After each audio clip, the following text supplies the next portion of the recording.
Boa tarde a todos, muita paz, que Jesus possa luarizar os nossos corações, nos envolvendo na sua ternura e no seu amor, e que ao sairmos daqui essa tarde nós possamos levar como emblema nos nossos corações de que fora da educação não há solução, não é? A educação que, sem dúvida alguma, é a mola mestra do processo evolutivo de qualquer espírito. E é claro que hoje a gente vive um momento de profundas transformações no contexto da humanidade. E dentro desse contexto transformador, a maioria das pessoas se encontra à deriva. Os pais não conseguem conversar com os filhos, por sua vez, estão com dificuldade de conversar com os pais. E nesse abalo moral que a Terra experimenta, o Espiritismo, como proposta, aliás, proposta eminentemente educativa, e a proposta de Jesus, chega para nós hoje como um farol para iluminar essa noite imensa de tormentos em que muitos jovens estão abdicando da própria vida, em que muitos pais não conseguem lidar com as situações transformadoras que já se anunciam num momento crucial de transformação como esse. Então o Espiritismo é esse farol, e é sem dúvida alguma algo, um recurso precioso, né? Já que nós o entendemos como cristianismo redivivo, é o recurso precioso enviado pelos céus para que a gente possa aí iluminar, né? Então cada um de nós, que nós dizemos espíritas e que abraçamos a bandeira da educação, temos que ter em mente que nós estamos segurando o candeeiro para colocar sob o alqueire, que é a luz da educação, da informação, do espiritismo, para a gente conseguir se equilibrar, porque a embarcação está balançando bastante e parece que vai sossobrar em alguns momentos, a partir dos nossos lares. Então é bem-vinda a iniciativa, e eu parabenizo aqueles que tiveram essa preocupação em criar um fórum de educação para que a gente possa trabalhar estas questões mais palpitantes. Não é regra geral, mas a educação no meio espírita muitas vezes é tratada como a educação no Brasil. As pessoas preferem falar com os mortos, pensar na vida depois da morte e não refletem se elas têm vida antes da morte, principalmente em se tratando dos nossos relacionamentos familiares e no contexto desafiador que é educar nesses tempos de transição. Por isso que uma iniciativa como essa é muito bem-vinda, e a gente espera e torce para que outras ações dessa natureza se multipliquem no Brasil e nós possamos entender que se existe um grande fenômeno a ser promovido, e o grande fenômeno que o Cristo espera na vida de cada um de nós, é o fenômeno que deve acontecer pelas vias da educação.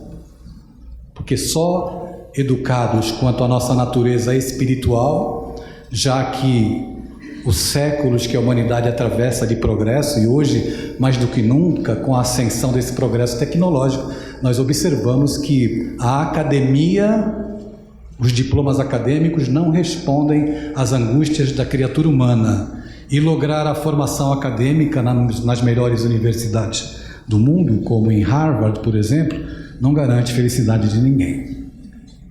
Então, a academia não garante felicidade.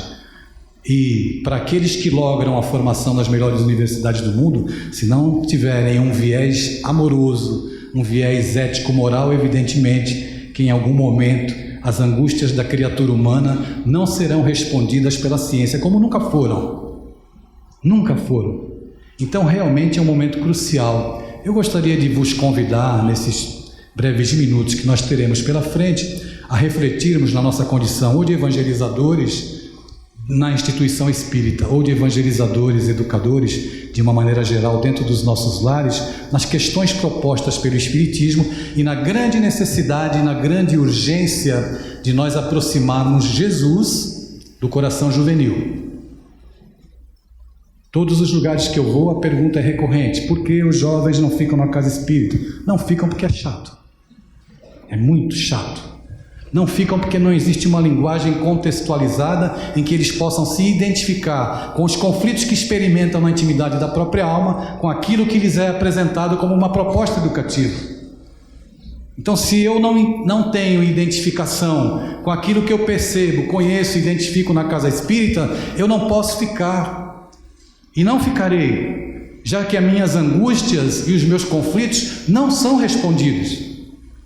Eu tenho falado incansavelmente sobre todos esses aspectos e trazendo exemplos muito claros para que a gente possa acordar, porque se dentro dos nossos lares nós não construirmos pontes de relacionamentos com os nossos filhos, a fim de acessarmos o coração desses espíritos que estão dentro dos nossos lares, se dentro das instituições espíritas nós não mantivermos a essência do espiritismo, todavia, numa linguagem acessível e compreensível aos nossos jovens, fica muito difícil que eles permaneçam. Alguns permanecerão, mas a grande maioria, como acontece nos dias de hoje, não vai ficar, porque não encontra identificação.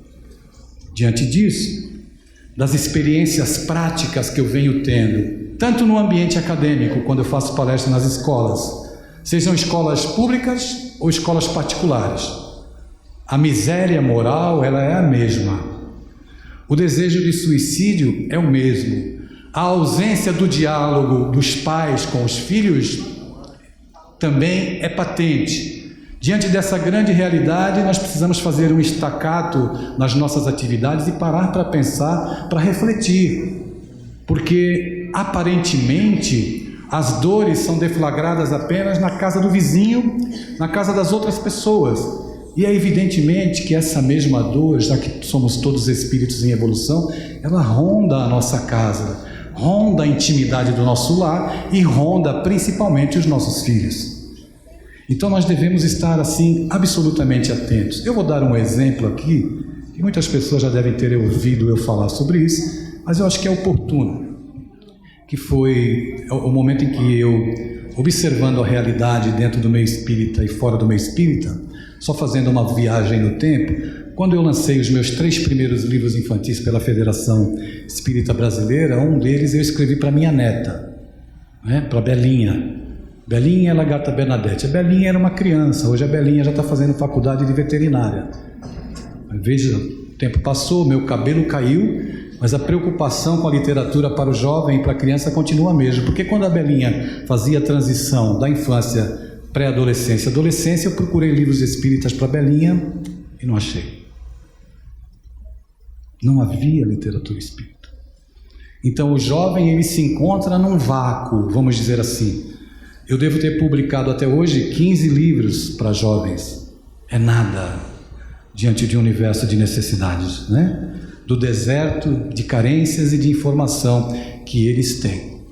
Então, quando eu comecei a conversar com a Belinha era o meu laboratório. Ela me ensinou muito e eu devo a ela muito do que eu estou fazendo hoje. E existem experiências marcantes no meu convívio com ela. Então eu olhava para a Belinha e percebia que se eu mantivesse aquele discurso, um tanto quanto... Não é equivocado doutrinariamente, porque a doutrina espírita não é um equívoco, ela é realmente o nosso farol. Mas se eu mantivesse um linguajar distante do entendimento da Belinha, eu jamais conseguiria tocar o coração dela. Então eu comecei a observar a Belinha, fazer muita prece pedindo para os espíritos me inspirarem. E chegava a gastar uma média de... As pessoas não sabem, mas a gente vai fazer essa colocação, porque do nada não sai nada, dizia Chico Xavier. E eu ia para o sebo e comprava 30, 40 livros da literatura laica juvenil e levava para casa. E como a minha ânsia de trabalho era muito grande, eu me debruçava sobre os livros e lia incansavelmente. E quando eu me deparei com Pedro Bandeira, com Tatiana Belinsky, com Ruth Rocha, com Carlos Heitor Coni, de saudosa memória, eu comecei a encontrar, porque os espíritos favorecem, não é? E as ideias começaram a brotar e eu comecei a sofrer de uma doença chamada hemorragia literária, né? Que eu até estava conversando com o Arthur lá em Campina Grande outro dia e comecei a escrever assim, de maneira febril para esse público. Mas o destino e a vida me traria novos desafios. E eu precisava agora tratar de assuntos que realmente interessam aos jovens mas que não se fala no meio espírita. Então eu decidi escrever um artigo que tornou-se uma pérola, né? Que eu imaginava que seria o artigo que iria me desintegrar pelas vibrações contrárias do movimento espírita brasileiro. Aí eu escrevi um artigo chamado Masturbação e Obsessão. Corri para debaixo da cama e fiquei esperando o resultado. Soltei na internet e, para minha surpresa, eu não me desintegrei. E, para minha surpresa, eu recebi mensagens no Facebook de garotos que me mandavam a seguinte indagação: Adeilson, eu me masturbo todo dia, será que eu vou para um umbral? Eu dizia: você vai, junto com o resto da humanidade, não se preocupe. Então eu vi ali a oportunidade de começar a trabalhar assuntos considerados tabu, trabalhar assuntos de maneira responsável, tendo a grande oportunidade no viés educativo de esclarecer os jovens daquilo que é próprio à vida dos jovens, ok? Porque eu já fui jovem, hoje eu sou jovem há mais tempo, né? Mas eu já fui jovem, já enfrentei esses períodos e eu não tinha quem me esclarecesse, principalmente no âmbito e no contexto espiritual. E eu comecei a lançar boias salva-vidas. Você não vai para um umbral porque você se masturba. Porém, se você fizer disso um vício e eleger a pornografia como conduta de vida, você vai. Se você abrir portas dentro do teu psiquismo para perturbação e entronizar o sexo como modo de vida, evidentemente que entidades perturbadas e perturbadoras vão se aproximar de você. Então a janela foi se abrindo e à medida que eu adentrava o terreno, receoso, é claro, porque eu não tive educação na minha própria infância e na minha adolescência. Meus pais não falavam desses assuntos comigo, mas eu via e vejo a emergência de tratar desse assunto com jovens homoafetivos, com garotas lésbicas que querem se suicidar. E nós não podemos ter um discurso para o jovem espírita.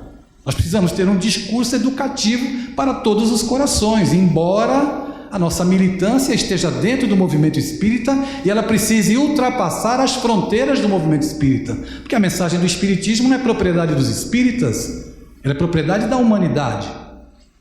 É uma ponte construída pelo próprio Cristo através da terceira revelação para que a gente possa transitar como pais, como criaturas responsáveis que, ao deter o olhar no próprio filho ou deter o olhar no evangelizando, nós tenhamos a clareza: eu não estou lidando com corpos, eu estou lidando com espíritos imortais. E aí muda todo o contexto.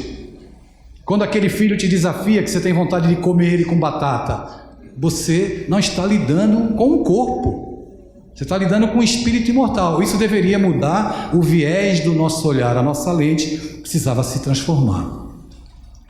E o grito hoje é para que a gente tenha esse olhar. A gente precisa sair da Matrix e ir ao encontro do coração desses jovens que estão com as mãos estendidas, muitas vezes estão dentro da sua casa, estão se automutilando, estão com conflitos de toda ordem, conflitos na área da sexualidade, e os pais não estão prestando atenção aos filhos. Então as pessoas me perguntam: mas como evangelizar em tempos tão difíceis? Eu trouxe um pendrive para mostrar algumas contextualizações que eu faço para falar com os jovens, mas infelizmente a gente não vai conseguir passar, porque está com problema o data show.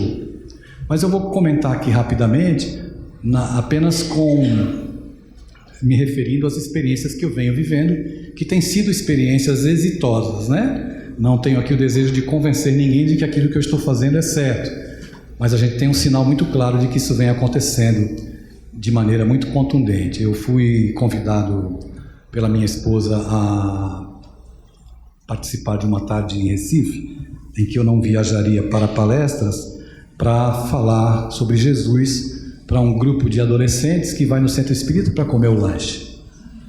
De garotas de 15 anos que já praticaram aborto, de garotos que já fumam maconha e que vão no centro espírita porque durante 1h30 na semana o centro espírita é o oásis numa vida de tantos tormentos, de pais violentos, né? De pais que abandonam lá, que negligenciam a família, onde falta pão material e não existe o pão espiritual. Chegando lá, olhando para aquele grupo de garotos que entram na sala e quando passam por mim me olham de cima a baixo, me tratam com certa ironia, né? E eu tenho que administrar tudo isso e me autoeducar, porque a educação pela via espírita não é você que está educando. A educação se dá como uma via de duas mãos. Você educa, mas você é educado. Porque segundo os Espíritos, em O Livro dos Espíritos, existem pais inteligentes com filhos obtusos, mas filhos inteligentes também com pais obtusos. Então quando eu educo, e para educar a minha primeira ação deve ser conversar e parar de falar, de achar que eu tenho verdades educativas imutáveis, e conversar com o meu filho, e principalmente educar escutando e prestando atenção, porque se eu ouço, eu conheço quem é meu filho, quem é meu educando. Se eu só falo, eu não sei quem é. Então a gente tem que ter clareza, porque os nossos filhos falam mais no silêncio do gesto, no silêncio de se trancar dentro do quarto, no silêncio do café da manhã, quando não conseguem nos dar bom dia e nós não construímos uma ponte para atravessar por cima desse silêncio e adentrar o coração dos nossos filhos. As pessoas indagam por que a sociedade está perdida, perturbada, porque a família está perturbada e perdida. Questão 775 do Livro dos Espíritos. Qual seria para a sociedade as consequências do relaxamento dos laços familiares? Resposta contundente, profética. Uma recrudescência do egoísmo, um aumento do egoísmo, que é o que a gente está vivendo hoje. Mas voltando lá para Recife, para a aula de evangelização. Eles entraram e ficaram me olhando. E a minha aula de evangelização começou assim. A gente tem que ter em mente que evangelizar não é querer santificar o evangelizando. A gente tem que ter em mente que evangelizar não é estabelecer um modelo professoral como eles encontram na escola, porque isso já está cansativo para eles. E chegar na evangelização, encontrar o professor que vai escrever no quadro o que é Deus, sem apresentar uma proposta pedagógica de vivermos o que é Deus, até pegando a folha de uma árvore para mostrar a simetria da folha, a presença de Deus na folha. Para vivenciar a presença de Deus em uma experiência no parque, no campo, enfim, viver Deus, vivenciar Deus. Aí a gente vai apresentar para eles o que é Deus. Segundo o conceito kardeciano dos espíritos, Deus é a inteligência suprema, causa primeira de todas as coisas. E no meio da natureza, como o olhar de Leon Denis, a gente enxerga Deus e sente Deus. E aí a gente volta para casa e para o centro espírita impregnado de Deus. É diferente. E lá, na evangelização, a minha aula começou assim. Quem aqui conhece os Vingadores? Eles me olharam, né? Esse cara deve ter bebido, o que é que esse careca quer, né? Tá tomando muito sol na careca aqui em Recife, Vingadores? Eles olharam assustados e eu dei o pontapé inicial. Pois é, eu adoro o Hulk. O Hulk, quando se estressa, é a coisa mais sensacional. Que a roupa rasga, que ele vai crescendo, vai se avolumando com aqueles músculos todos. Eles começaram a entrar na minha, e aí o garoto disse, eu gosto do Thor, eu gosto do Homem-Aranha, do Homem de Ferro, eu gosto do Wolverine, enfim, e cada um foi estabelecendo o seu vínculo com o seu herói. E depois que todo mundo estava muito feliz falando dos heróis, eu disse, olha, eu trouxe um herói para apresentar para vocês hoje, o cara é irritante. É o herói mais irritante que existe. Porque você xinga ele 70 vezes, ele te perdoa 70 vezes, 7 vezes. Você joga kriptonita em cima dele, ele sorri para você. Você quer dar uma bifa na cara dele, ele vira outra face. É um herói que tem um poder que nenhum outro tem. Vocês já prestaram atenção e avaliaram como o Wolverine é um cara conflitado, que só vive chorando por causa da mulher? Vocês já perceberam que o Homem-Aranha era filho adotivo, o Super-Homem era filho adotivo, o Batman vivia com um mordomo na caverna? Imagine os conflitos do Batman dentro de uma caverna com mordomo. E eu fui humanizando os heróis e exaltando os poderes de Jesus quando eu dizia, olha, ele tem um poder arrebatador do perdão e do amor. Nenhum desses heróis tem. E eu apertei um PowerPoint e aparece Jesus, Hulk, Thor, todos juntos no mesmo quadro.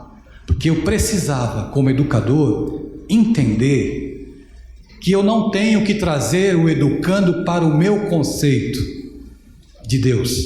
Eu tenho que ir ao mundo do educando, trabalhar o conceito de Deus compreensível à realidade dele. Porque eu não posso falar sobre Deus na Barra da Tijuca, onde eu estava hoje lá no Seja, com o jovem do Seja, da mesma maneira que eu falo com o jovem de Afogados no Recife.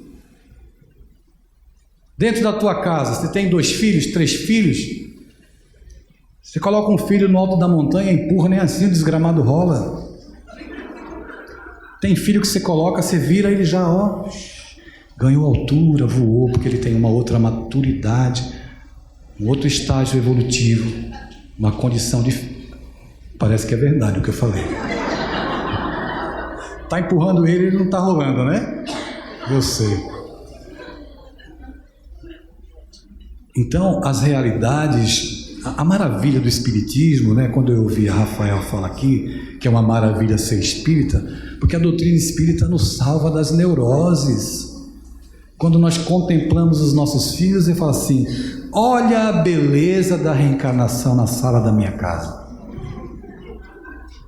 Todos filhos do mesmo pai e da mesma mãe, mas olha o comportamento dessas criaturas.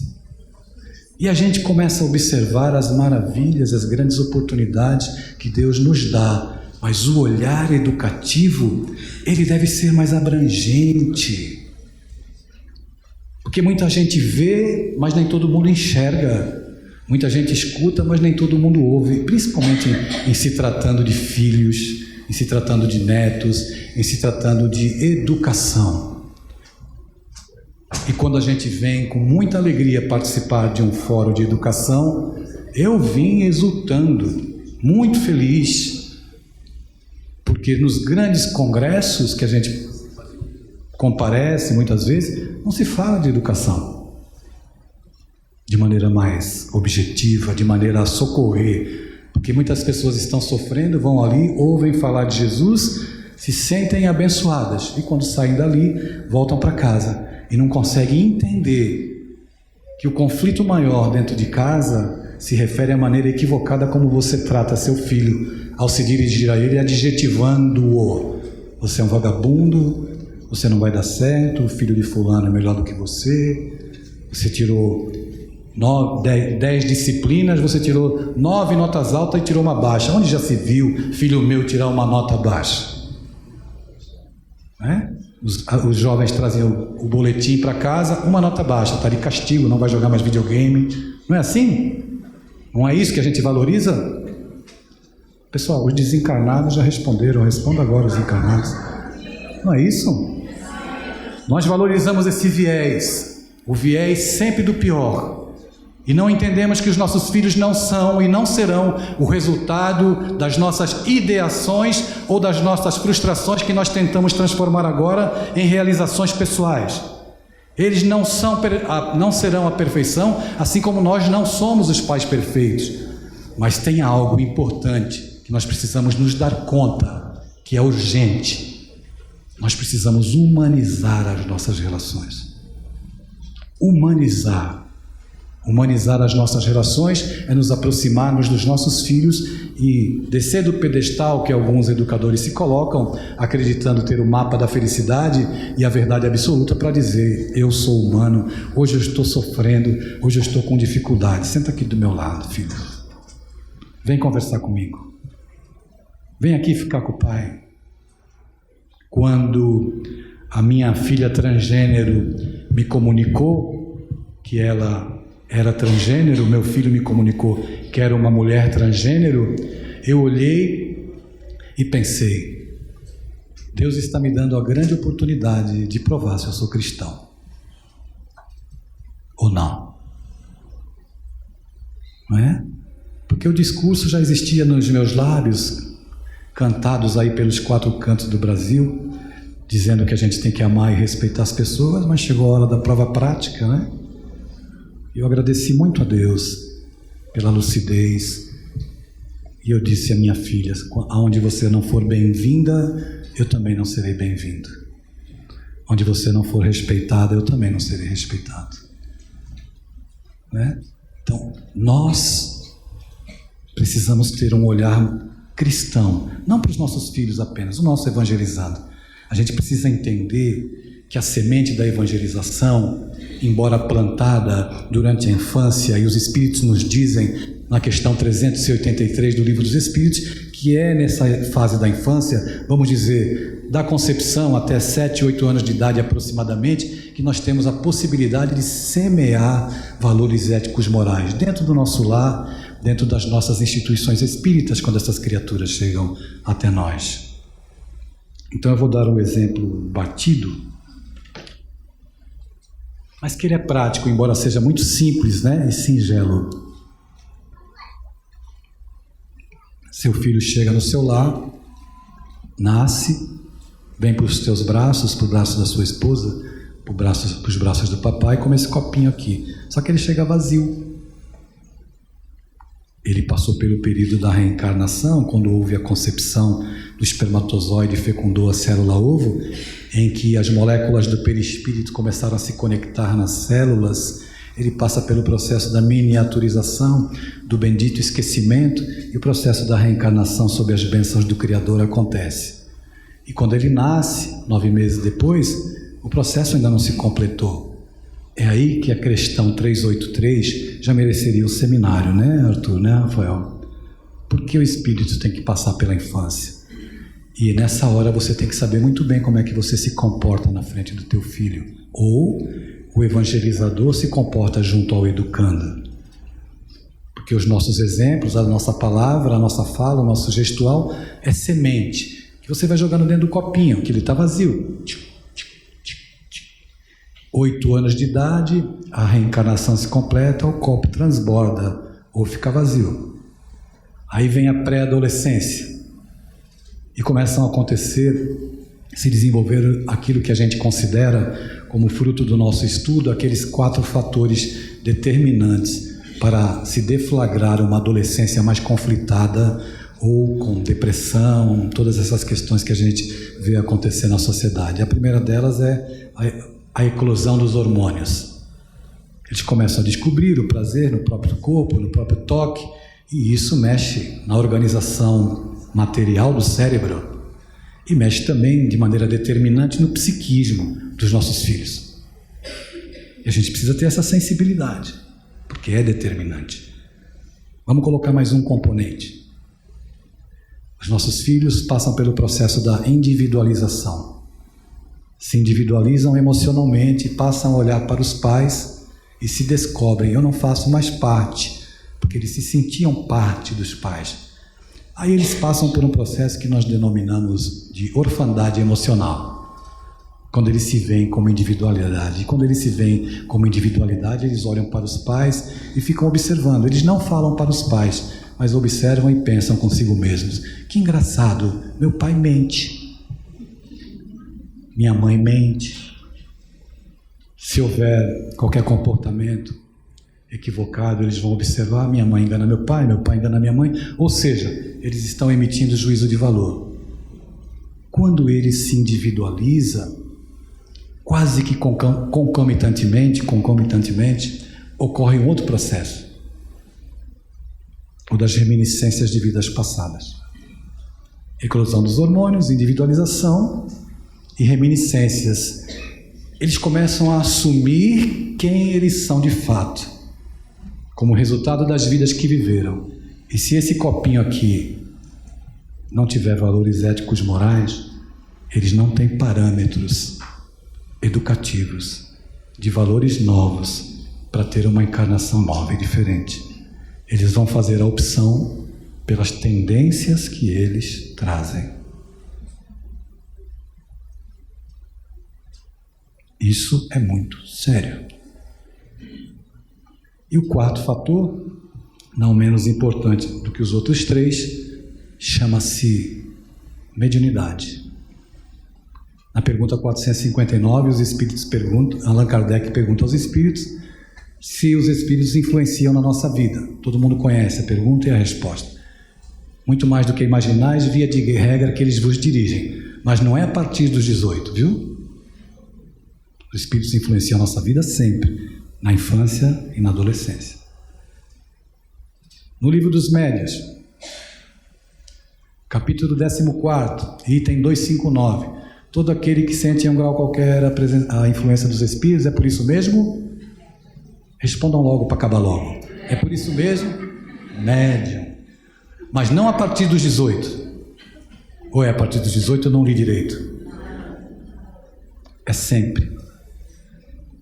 Allan Kardec, quando da edição do Livro dos Espíritos, já revisado para o formato que nós conhecemos, com 1018 perguntas e respostas em algumas traduções e 1019 perguntas e respostas em outras traduções. Allan Kardec, na revisão do Livro dos Espíritos, se utilizou de 5 médiuns adolescentes. Não foi isso? Onde estão os médiuns adolescentes hoje?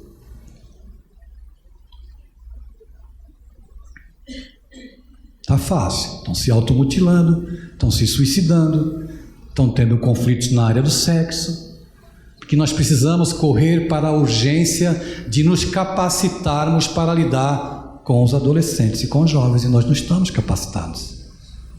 Então aproveito aqui para deflagrar e erguer a bandeira do atendimento fraterno para jovens.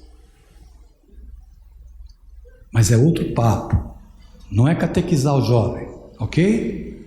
É ouvir o jovem, deixar ele se esvaziar das suas angústias, e se ele fizer uma revelação para você quanto à condição que ele tem, você não deve se escandalizar, você deve ouvir, você não deve querer catequizar, você deve estender a tua mão para que ele possa ter confiança em você e abrir o coração. Eu poderia contar para os senhores e para as senhoras aqui alguns casos que eu tenho testemunhado e que os jovens me procuram dentro das escolas. Quando eu falo nas escolas, vira uma choradeira danada. E às vezes é preciso intervenção dos professores para que os jovens possam se recompor e depois voltarem a conversar comigo. E aí parece que a escola vira centro espírita, vira uma fila de atendimento fraterno. Então seriam muitos casos e muitos exemplos. O nosso tempo está se esgotando. Eu espero de alguma forma ter lançado mais problemas nas vossas cabeças, não é? Porque eu não trouxe solução, não é? A gente não veio aqui para isso, né, Rafael? Viemos trazer problemas para vocês pensarem. E eu quero aproveitar para dizer a vocês que eu tenho muito respeito pelas nossas referências dentro do meio espírita. Leon Denis, Camille Flammarion, Emmanuel. Mas eu tenho muita preocupação em tentar fazer com que a mensagem desses personagens, desses ícones, possam chegar até o coração dos nossos jovens.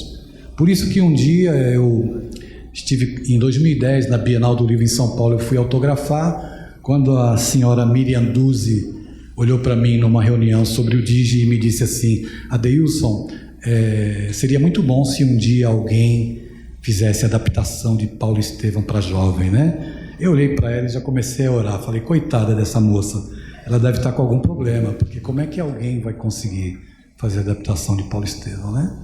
E ela foi mais longe no delírio e disse assim: e se alguém conseguisse fazer a adaptação de Nosso Lar, né, Adeilson? Que maravilha. Aí eu tive certeza que ela estava obsediada, mesmo sendo diretora do Digi.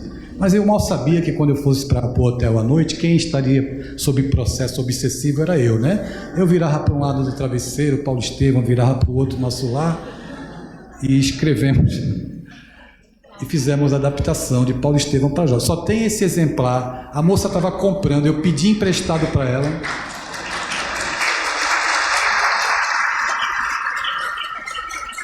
Ela me emprestou e eu vou devolver, porque não é meu, mas só para divulgar. Esse livro estava esgotado, mas a Federação Espírita do Rio Grande do Sul fez uma nova edição. E o prefácio é de um rapaz desconhecido, um tal de Haroldo Dutra. Não sei se vocês conhecem. Isso, em 2012, nós lançamos esse livro com ele lá. Mas eu trago para vocês aqui uma grande ousadia, né? Agora vocês entendem, porque eu sou desprovido de pelo capilar. Leon Denis para jovens.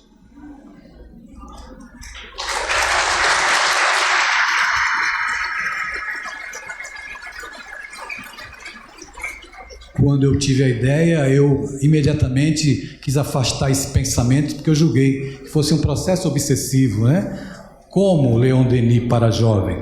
Na verdade, eu não tenho como traduzir toda a essência do mestre Leon Denis, mas nós pedimos, com a colaboração dos amigos do CELD, esse livro está sendo editado pelo CELD, aqui do Rio de Janeiro, e o meu amigo Tiago, a quem eu devo a minha gratidão, escolheu algumas frases. Eu pedi a ele: Tiago, separe frases que falem de amor de Leon Denis. Ele separou algumas frases e eu escrevi textos voltados para os jovens e para os educadores e para os pais, não é? Em cima da frase de Leon Denis. Eu cometi até uma heresia, até o Cazuza eu usei aqui. Imagine você, né? Até o Cazuza, aquela música dele, O Tempo Não Para. Nós fizemos um texto, porque Cazuza procurou amar de várias maneiras e, na sua ânsia de amar e viver a sua juventude, a própria rebeldia, ele conheceu o amor por vias tortuosas e dolorosas. E a gente tenta, através de Leon Denis, apontar um caminho para que os nossos jovens vivam a sua plenitude. Eu vou encerrar, porque já deu o meu tempo. Quando eu me encontro com jovens, eu digo assim: vivam a sua juventude. Vai para a balada dançar, vai beijar na boca, vai passear, vai namorar, mas não vai beber, não precisa se drogar, não precisa cheirar para viver a sua juventude, porque esse é um período profícuo em que o espírito pode se encontrar com plenitude com Deus. Muita paz, muito obrigado.